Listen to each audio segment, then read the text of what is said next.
What's up, everyone on the tube? Hopefully, I won't have to do a 2.0, but we'll see.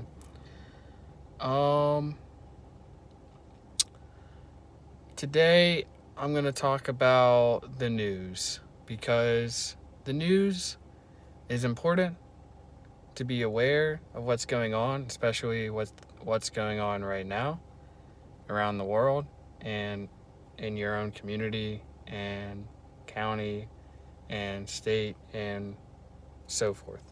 But there's also a big problem with the news, and that is that the news runs like a business.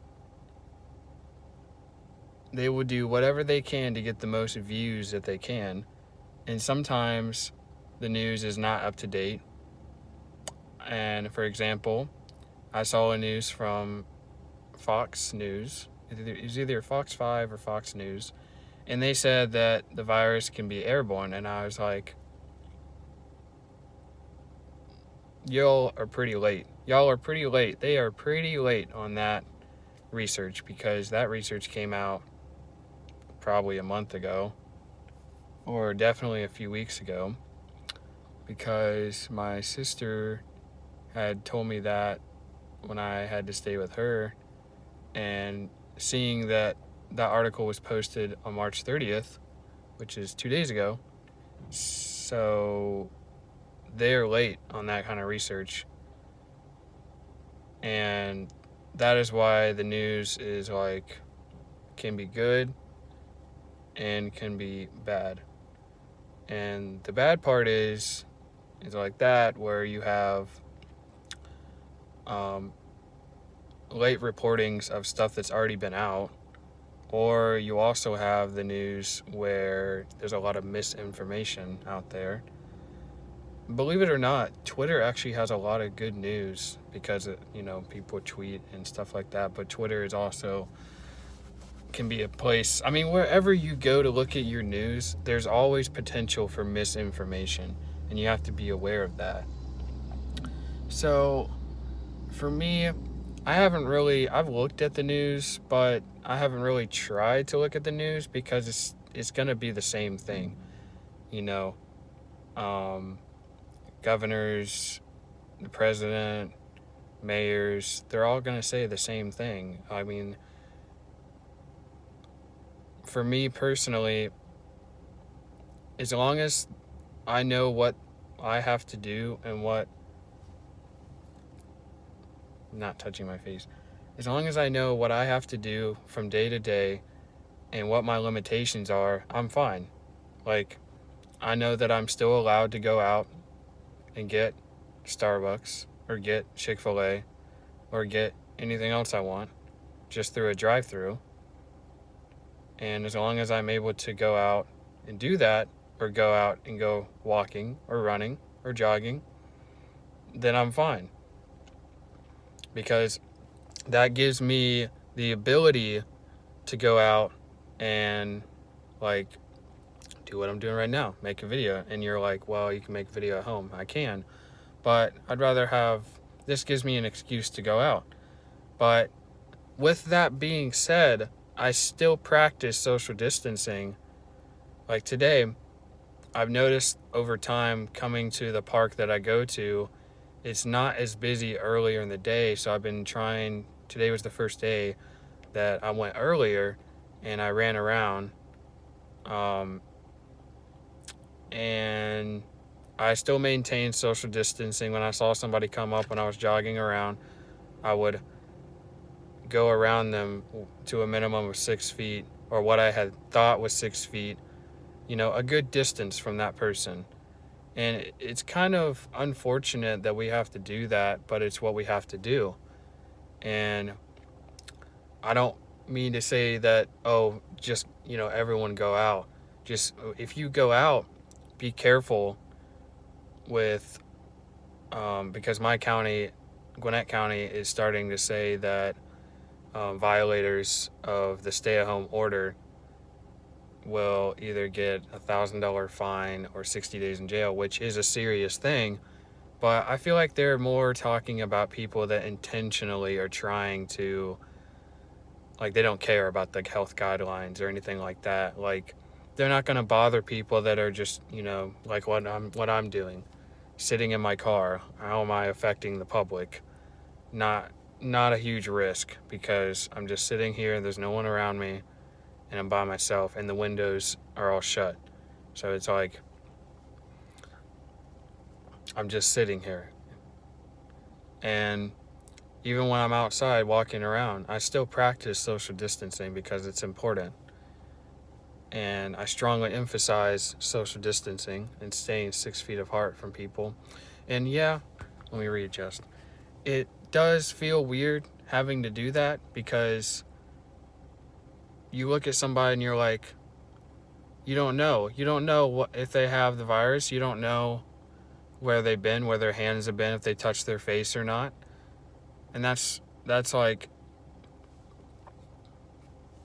it's kind of not scary. It's just a weird feeling that you get, and it's just a marathon that we're all just gonna have to, push through. And what I've noticed a lot is people are kind of not frantic, but they're getting there. It's we all have that kind of fear in our mind of like, oh, well, what happens if I go out and I get caught doing, just driving around? And I watched a Fox 5 video about the Gwinnett County stay-at-home order, and the cops are more worried. The news reporter said that the cops are more worried about educating the public and giving them an opportunity, which that's fair. I'd rather have a cop tell me, oh, it's really important that you practice social distancing if you're going to come out and exercise.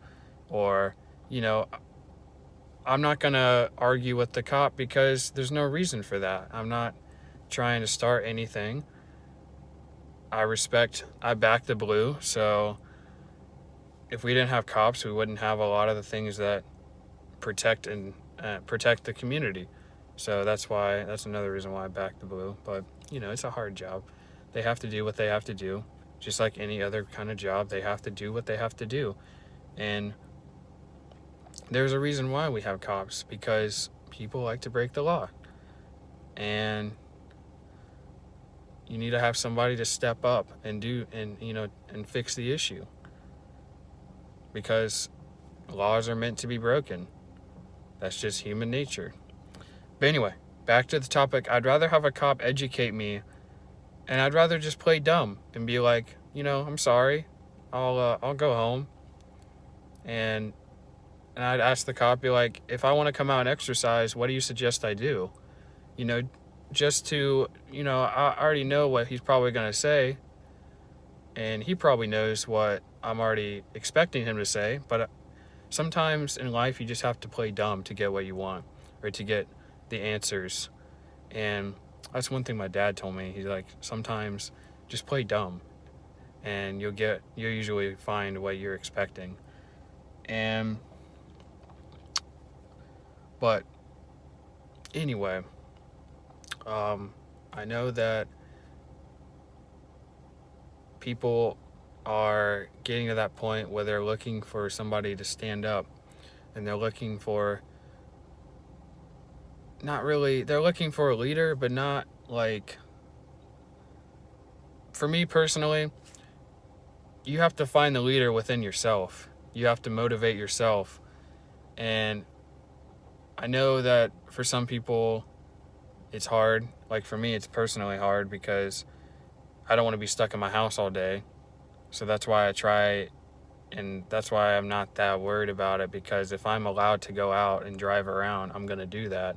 And if I won't get in trouble for it, and if it gets to a point where I'm not allowed to do that anymore, and there's more strict guidelines on what I can do, where I can go, if I can exercise in a park or not, then I'll just have to find alternatives. And that's fine with me. If I have to jog around my city, then I'll do that. Doesn't change. It's a matter of the attitude that you have towards a given situation. And if your attitude is good and being optimistic, you're going to come out a better person, and you're going to understand and accept things for what they are.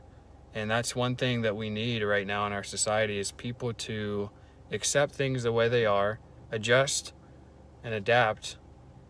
And I know that's hard for a lot of people. It was hard for me. I mean, not really, but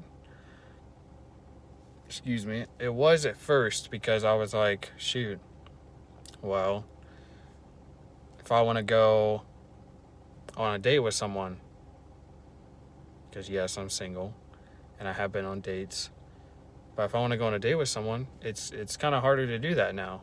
I kind of have to do cyber dating, which is annoying. But because you know, I don't want to cause and bring attention about myself to other people, like, oh, look at him, he's a teenager, even though I'm not. He's a teenager getting in groups with people and blah blah blah blah blah. Where's the social distancing? Blah blah blah blah blah. Which, in fact, I've seen a lot of people, even at the park I go to, especially during the busy times, they don't really practice social distancing. And those are the people that need to get more educated about social distancing, because I think a lot of people don't understand that it is an important issue. And one thing I have noticed is there are a lot less cars out on the road, which is good if you need to get somewhere or do essential things. I think one of the biggest hot spots for the virus to spread is grocery stores. And I feel like in the future they will have some sort of delivery service through the grocery store. I mean, they kind of have to. They need to. They need to have care packages. That's like video game terminology, but they need to have a care package which I'm sure care package originated, which it did originate in the war, but they need to have care packages where you can go up to curbside or go up to the parking lot designed for pickup service, and you can buy a bundle of what you specifically need. There'd be different bundles and stuff like that. It's kind of like going to a wholesale club like Costco or Sam's Club or BJ's, or I don't know. Or you can just, I see what will happen in the future if this gets even worse and worse, and it will get to a tipping point, and it will get to a point where we have what I had said before, where me and my sister and her boyfriend were talking about how we're waiting for the fall where we have a rebound of the virus, and it's going to get worse than it is now.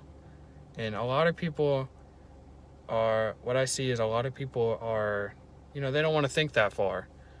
They want to think day to day, hour to hour, and you really have to decide for yourself, is it really worth me being frantic is the right word, being frantic about something that is out of your control. Yeah, it's scary. This whole entire thing it's an unknown thing. But this is where we find the greatest leaders and the greatest people to bring motivation. And I praise and thank the medical workers, and because they're really the ones that are leading the battle, and they have to go through, like, I watched a video the other day where this lady she's 60 years old, fighting to save people's lives in a hospital. She had to work a 16-hour shift, which is that's more than they're working overtime. And she said that nobody died that day, and they're hoping that the next day it'll be the same way. It's just,